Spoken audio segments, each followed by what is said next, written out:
Russia says it's setting up humanitarian corridors in the Syrian enclave of Eastern Ghouta to allow civilians to leave the war-ravaged district.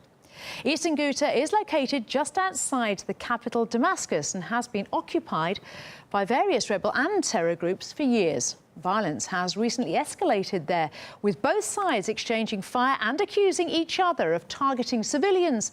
Moscow now says it will establish a humanitarian corridor and launch daily 5-hour pauses to provide aid to people in territories occupied by the militants. Well, the UN had also said it will use the opportunity to help civilians. 5 hours is better than no hours, but we would like to see any cessation of hostilities be extended 30 days, as the Security Council had said. But we will effort to do whatever we can within the time that we're able to work. Well, earlier, the UN Security Council unanimously approved a resolution calling for a nationwide ceasefire across Syria.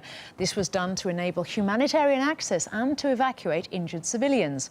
But despite the establishment of humanitarian corridors, it's not clear if militants occupying Eastern Ghouta will let anyone out, as RT's Murad Gaziev explains.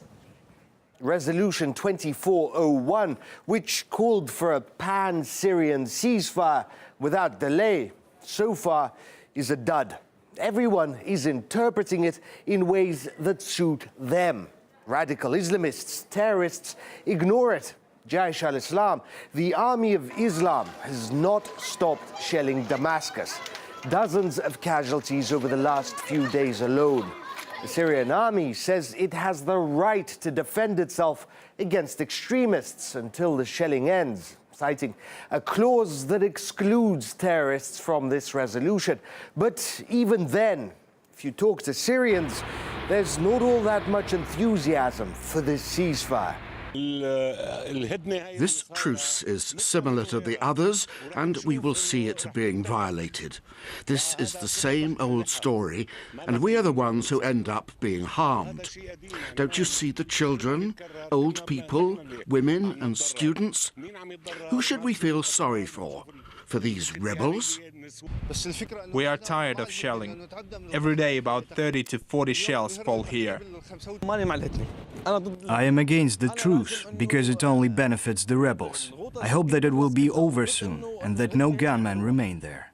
But it's not only rebels and terrorists in East Ghouta, it's also civilians.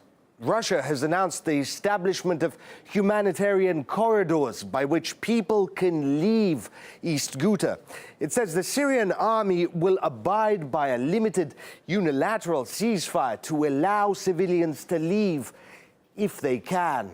Rebels, Islamists in Ghouta, which include Al-Qaeda, have barred civilians from leaving the enclave for years, according to Amnesty International and others.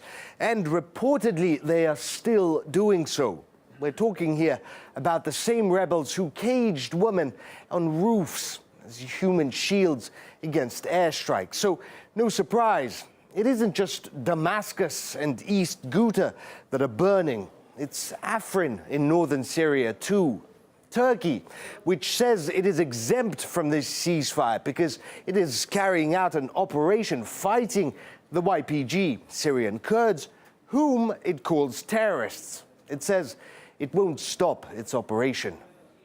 When we look at the UN Security Council resolution, we see that fight against terror organizations is outside its scope. Therefore, it will not affect Turkey's ongoing operation. Thousands have died over the last month of Turkey's incursion. Turkish President Erdogan has said this ceasefire has failed. At this point, Resolution 2401 looks dead on arrival. My colleague Neil Harvey spoke with author Abdel Bariatwan, who says it's too early to judge the effect of humanitarian pauses.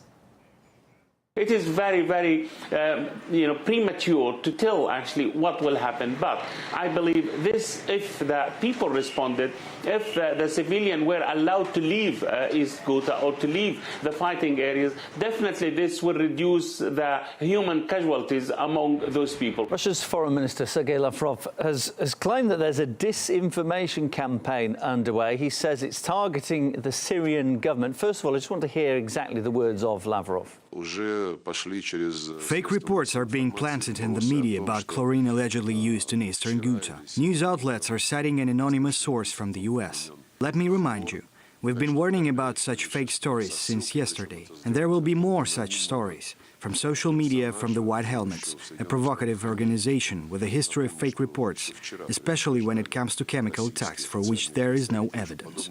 So these provocations will continue with a single goal, to blacken the Syrian government by accusing it of all sorts of violations and war crimes. So, Abdel, we've seen in the worldwide media claims of hundreds of civilian deaths, some reports of chemical weapons being used. What do you think of what Sergei Lavrov has said there? Is the mainstream media being balanced in its coverage? Definitely there is a deliberate campaign. I noticed, for example, as a journalist, that there is no mention at all of the victims on the other side. Nobody mentioned or talked about shells, cannon shells of certain quarters of the capital, Damascus.